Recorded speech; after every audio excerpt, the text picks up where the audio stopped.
tahtaku di dalam kerajaanmu. Shalom, selamat malam saudara-saudara yang dikasihi Tuhan Yesus Kristus. Selamat berjumpa pada renungan perdana yang kami bawakan pada malam hari ini.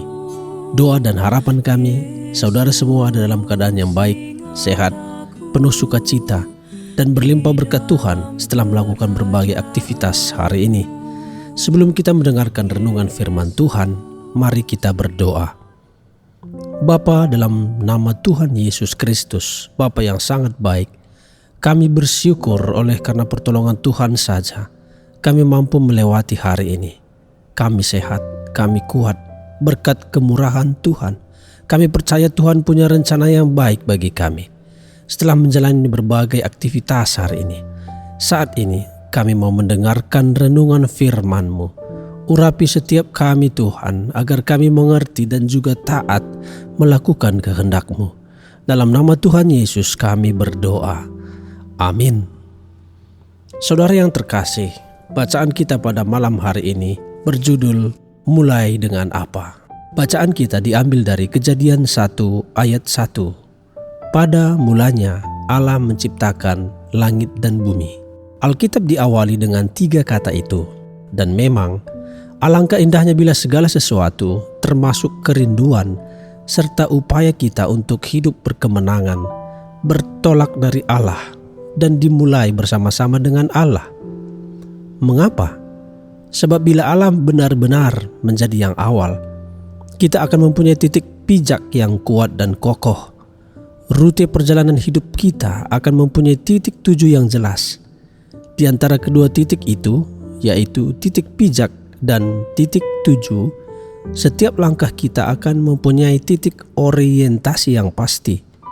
Itulah yang akan terjadi bila hidup kita dengan setia berpegang pada satu prinsip ini, pada mulanya Allah.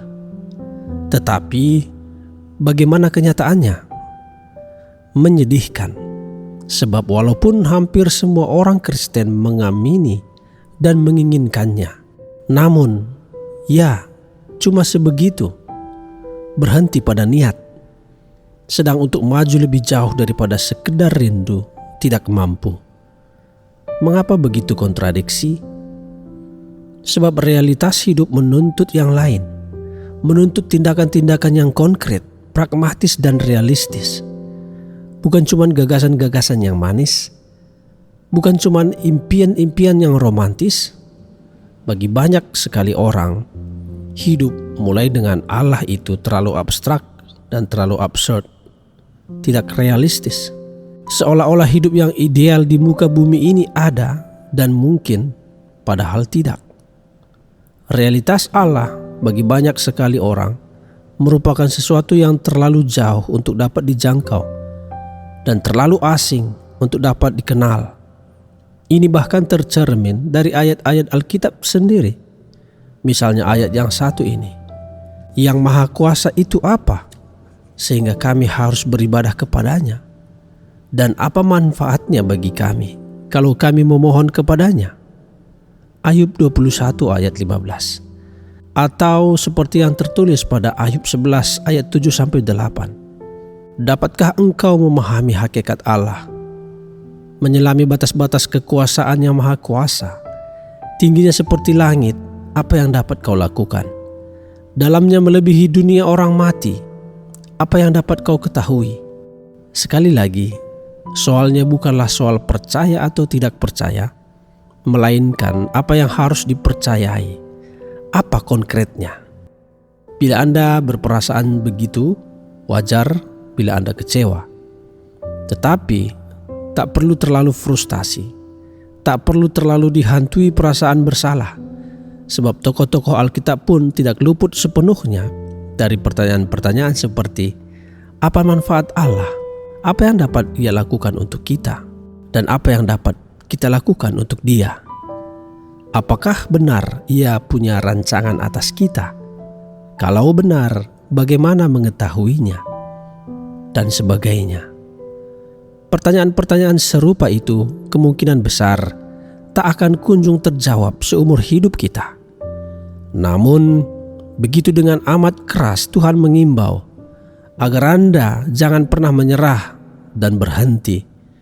Berkatalah begini kepada diri Anda sendiri, meskipun mulai dengan Allah itu sangat sulit, tetapi kalau tidak mulai dengan Dia, lalu aku mesti mulai dengan apa? Atau berpijak pada siapa? Dapatkah alternatif itu menjamin keadaannya lebih baik? Pertanyaan tersebut amat krusial, sebab sekali Anda salah pilih di titik awal, Anda akan semakin melenceng dari tujuan. Sebaliknya, seperti bunyi pepatah, awal yang baik menyelesaikan setengah pekerjaan. Mulai dengan Allah memang sangat sulit, kadang-kadang sangat sakit, tetapi tidak mulai dengan Dia pasti celaka. Hendaknya ini jelas sejak awal perjalanan hidup kita di tahun yang baru ini. Mari kita berdoa. Bapa, dalam nama Tuhan Yesus Kristus, kami mengucap syukur atas firman-Mu yang sudah kami dengar pada malam ini. Kami belajar dari firman-Mu agar kami berpijak hanya pada tuntunan Allah. Semuanya kami dasarkan atas wewenang dan kekuasaan Allah. Tuhan mau agar kami melakukan segala sesuatu di dalam hidup kami, mengawali segala sesuatu di dalam hidup kami, di dalam usaha kami, dan di dalam segala apapun yang kami lakukan, mulanya adalah bersama Allah. Itu yang dapat kami mengerti Tuhan dari firman-Mu pada malam hari ini.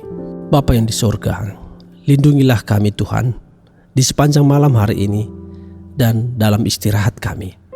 Berkati kami dalam tidur kami. Berikan kami ketenangan, hati yang penuh damai untuk kami beristirahat dalam perlindungan Tuhan.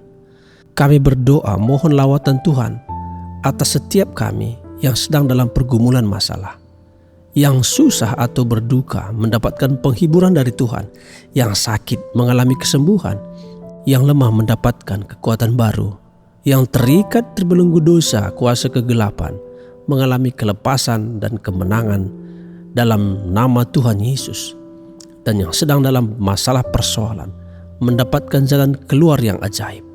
Terima kasih Tuhan, ampunilah kami atas dosa dan kesalahan kami. Kami serahkan segala sesuatunya ke dalam tangan kasih-Mu. Kami percaya Tuhan menuntun kami masuk dalam rencana-Mu yang baik, indah dan sempurna. Dalam nama Tuhan Yesus Kristus, Tuhan dan Juru Selamat kami sudah berdoa dan mengucap syukur. Mari kita bersama berdoa doa Bapa kami. Bapa kami yang di sorga, dikuduskanlah nama-Mu. Datanglah kerajaan-Mu, jadilah kehendak-Mu di bumi seperti di sorga. Berikanlah kami pada hari ini makanan kami yang secukupnya, dan ampunilah kami akan kesalahan kami, seperti kami juga mengampuni orang yang bersalah kepada kami.